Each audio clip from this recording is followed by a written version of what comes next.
There seems to be a never-ending array of controllers and accessories to review for the Sega Genesis.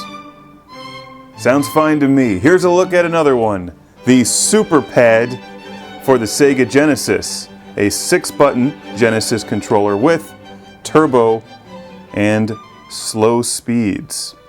For rapid fire, if you're playing some spaceship or airplane shooters that don't have rapid fire in the game. Super Pad is by Peformance. So it says. There's the switch, normal, turbo, and slow. A close-up look at the buttons here. A, B, C, X, Y, Z. One notable feature about this controller is that the D-pad is raised significantly higher than most Sega Genesis controllers. Although it's still a fairly standard D-pad, slightly textured surface, and it works very well. It's actually quite comfortable. It's a bit smaller than the normal Sega Genesis controller. You can see the two of them side by side there. And this is even a bit smaller than some of the Sega brand 6-button controllers. Fairly comparable though. In fact, there's not a lot that separates this from numerous other 6-button Sega Genesis controllers. If we look on the back here, this is not an official Sega product. It's the Super Pad by Peformance. There's your model number and all the other stuff.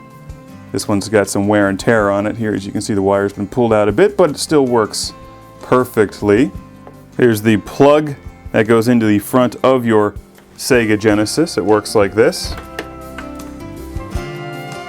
Now you're ready to play. A number of you are probably saying that controller looks really familiar. Where have I seen that before?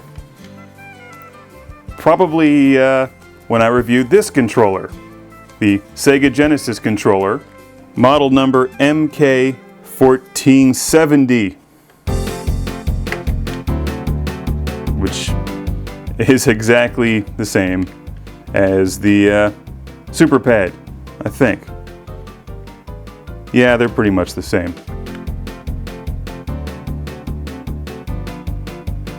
I'm trying really hard to spot a difference. The only thing I can find is the obvious logo at the top, but as I understand it, this one was made by a different company anyway.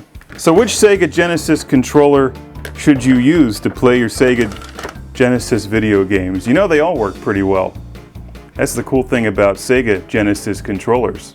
They're just kick-ass controllers. Typically, I haven't actually seen a really bad one yet. And the Super Pad is a lot of fun to play with. I use this in my review of Thunderblade for the Sega Master System, which I play on the Genesis with the power base converter. It's nice for Thunderblade because you can use the turbo fire and just hold down the fire button and you get rapid fire. And Thunderblade, which does not automatically give you rapid fire. The helicopter was not that advanced, but the Super Pad is. I spotted one other major difference between the Super Pad and the MK-1470. This one has been QC passed by 4. This one has not. What do you think? MK-1470 or Super Pad? Do you have an opinion?